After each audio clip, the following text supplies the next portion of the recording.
Guys, welcome back to the portfolio update. I'm going to be going over my passive income portfolio. I have two different strategies I'm trying to use to build passive income. The first strategy is to use a high growth centered approach. The second strategy that I'm going to be using is a dividend stock strategy that I'm using in my Roth IRA. So let's dig into the meat and potatoes and let's get started. So for the high growth portfolio, I currently have $35,550.06. Currently, right now, my money weighted return is 57.67%. So what that means is that any money that I put in, as well as any of my holdings pay out dividends or their price appreciates, that's what that return is mentioning over here. So 57.67%. It's pretty good. Scrolling down to my holdings, in my high growth portfolio, I have three holdings. I have the QQQ, Tesla, and ARK. For the QQQ, I want to have a 60% allocation in my portfolio. Currently, right now, it's at 52%, which means any money that I put in will go directly to making this underweight holding into a balanced holding. My next holding I have is Tesla. It is at 24.1%, and my goal that I want is 20%. So basically, what I want out of this is that I want this holding to be at 20%. Because it is overweight, that means any money that I do put in will not be going to this holding. Same thing for ARK. This holding is at 23.7% weighted average. So really I want 20% for that as well. So basically, again, same thing. Any money that goes into this portfolio, it will not be going into Tesla or ARK. It'll be going into the QQQ. For my high growth strategy, what my premise is to invest in innovation and technology. And in investing in that, I know that I'm going to get a higher return. So going over just my holdings tab, these are my three holdings. My total cost basis is $27,289, and my current value right now is at $35,550.06. So my unrealized gain over here is 30%. If you're getting anywhere between a 7 and 10% return, that is awesome. The fact that this is even at 30% is amazing. The main reason why this is even at 30% is probably because Tesla is killing it right now. So in terms of my winner in my high growth portfolio, Tesla is the winner. It is at number one, and it is at 72.64% return, which is huge. And this is even after Elon Musk tweeted out saying that this stock is overpriced, in my opinion. The number two winner is ARK. It is at 21.88%. And just a quick reminder that this ETF, this actively managed ETF, is about investing in 5 different innovation categories. And in third place, QQQ is the winner, and it has a 20.33% return. So this is pretty good. Going over my funding history, I'm getting paid tomorrow. So basically this last week, I was only able to put in $125. So it shows over here that I put away I invested $125, and with that $125, it did buy me half a share of QQQ again, so triple Q, so 0.58%. So basically just bought another half share. So each week it's just buying another half share, until eventually that holding does get to weight that I need it to. So for the most part, that's my high growth portfolio. And let's go to the dividend growth portfolio. So in the dividend growth portfolio, my plan is to pick stocks that pay out dividends, and I'm not necessarily chasing a yield on this one. I really am focused on picking high quality companies that I think will grow their dividends over time. And the reason why I'm picking individual stocks versus ETFs is I did have ETFs in here. The only problem is I wanted a technology centered ETF that's a dividend appreciation fund, but for the most part I couldn't find anything like that. So for the most part, I did have to build it myself. So we can go over the allocations when I start talking about it. But currently right now in my dividend stock portfolio in my Roth IRA, I have $12,062.24.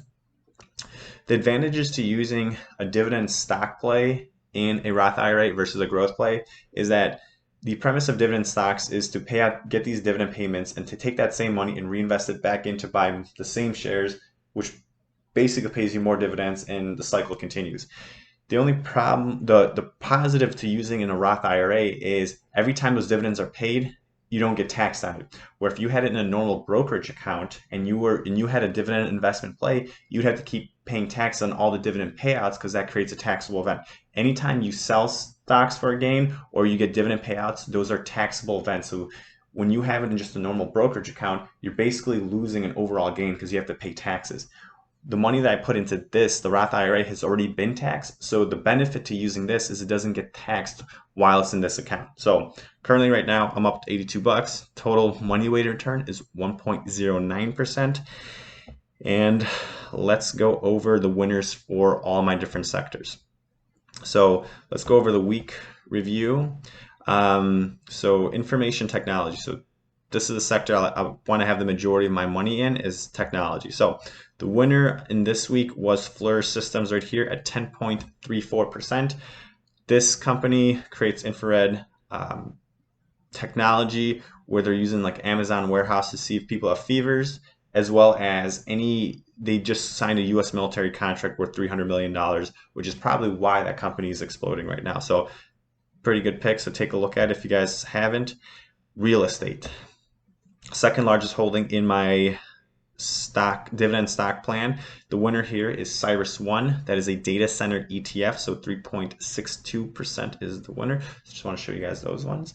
The next one is financials. The winner here is Apollo Management at 6.20%. And when in deciding how many stocks to have in every single sector, to me, I was just trying to pick the best ones that could also offer growth as well. So like certain sectors, I have like 17 to 18 holdings, where say like the financial sectors, I only have a couple holdings in it. So to me, I was just more looking for quality companies. So the next one is industrials. So let's go over this one. The winner here is Insperity with an 11.36 return. I just want to show you guys the rest of them. So Insperity, you are the winner. What Insperity does, it's based out of Houston, and they provide human resource solutions. And if I had to put two and two together, there's 30 million people lost their jobs in the last couple of weeks. And I would have to assume that companies outsource, a company like, or certain companies who are trying to fire people or hire people outsource to companies like Insperity, where they try to bridge the gaps. Next one, healthcare. The winner here is West Pharmaceutical. So 4.61% is the winner. Oops, just went back. 4.61% is the winner. West Pharmaceutical, they create injectable medical devices and different solutions like that. Utilities. So last week in utilities, when I was going over the portfolio, every single one of these companies was in the red. And for this week, we actually have some companies in the green. And the company that's the winner this week is Brookfield Renewable Partners. It is 3.45%. So BEP, you are the winner. In terms of my top secret experimental, the winner here is QYLD. And if you guys don't remember from the last video, QYLD is an income play where they invest in the NASDAQ 100 and they create covered call options for monthly income that gets paid out. So if you guys are thinking about increasing your overall yield in your portfolio, it would not be a bad shot to use QYLD. Next sector is consumer. The winner here is strategic education, but I just want to show you guys the other ones. I added Procter & Gamble to the bottom of this. Totally forgot that it existed and I wanted to add it to my consumer thing. So until I add more money or more dividends are paid out, I will probably not be getting shares in that. So strategic education is the winner. They provide online solutions. And then communications is the last one. Got a couple stocks here. The winner here is Activision Blizzard. This last entire weekend, I just downloaded Call of Duty Warzone, and let me tell you, that game is fun.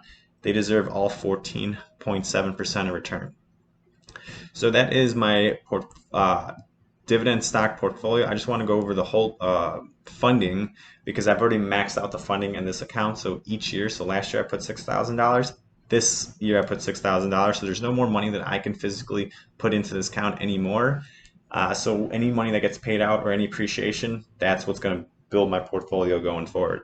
So guys, thanks for watching the video. Really appreciate it. If you guys don't mind, comment on the video, like, subscribe, really mean a lot to me. You guys have a good one.